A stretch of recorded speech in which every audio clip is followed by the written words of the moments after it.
खुलुमबाय दिनै जोंहा 31 फार्स्ट BNSSB नि दैदेननायाव गोसाइगाव टीमा सराइबिल कमिउनिटी हलाव मोनसे अमा फिसिनायनि माखासे आदबफोरखौ फोरोंदों आरो बे आदबफोरखौ फोरोंनायाव जोंहा दिनै जोबथा सान हिसाबै जिहेतु जोङो क्लोजिं सेरेमनिखौ खालामनो थाखाय आखायाव लादों आरो बे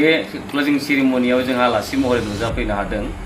जोंनि SSB भेटेनारि डिपार्टमेन्टनि मानगोनां डक्टर जे देउरी जों लोगोसे डक्टर LM सिंह बिथां लोगोसे जोंनि गोसाइगाव साब डिभिजननि SDVO साब डिभिजनेल भेटेनारि अफिसार डक्टर मनिन तालुकदार सार बिथाङाबो थानो हादों लोगोसे KBK नि डक्टर नीलुत्पल दास बिथाङाबो बे हाबाफारियाव नुजाफैदोंमोन लोगोसे जोंहा बेवहाय ट्रेनिं लानाय जोंनि दाब दाब गामिनिफ्राय नुजाफैनो हानाय गासै सा 30 जाय बिथांमोनहा ट्रेनिं लाफैदों बिथांमोननो माखासे सार्टिफिकेटबो बितरन खालामनानै होनाय जादों। तो नमस्कार, আজি আমার गोसाइगाव 31 फार्स्ट BNSSB तरफर পৰা सराइबिल कमिउनिटी हলত 27, 28 और 29 तारिखলৈকে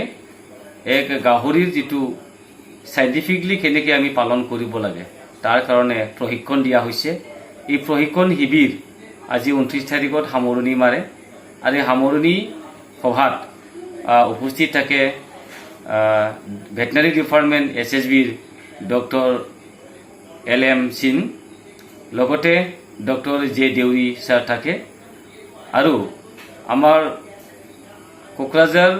भेटेनारि डिपार्टमेंट अर्थात साब डिविजनेल भेटेनारि अफिसार हिसाबे आमार डक्टर मनिन तालुकदार सार उपस्थित থাকে लगते आमार KBK सम्मानीय डक्टर नीलुत्पल दास तेखेतेও आमार माजत उपस्थित থাকে और 30 जनिया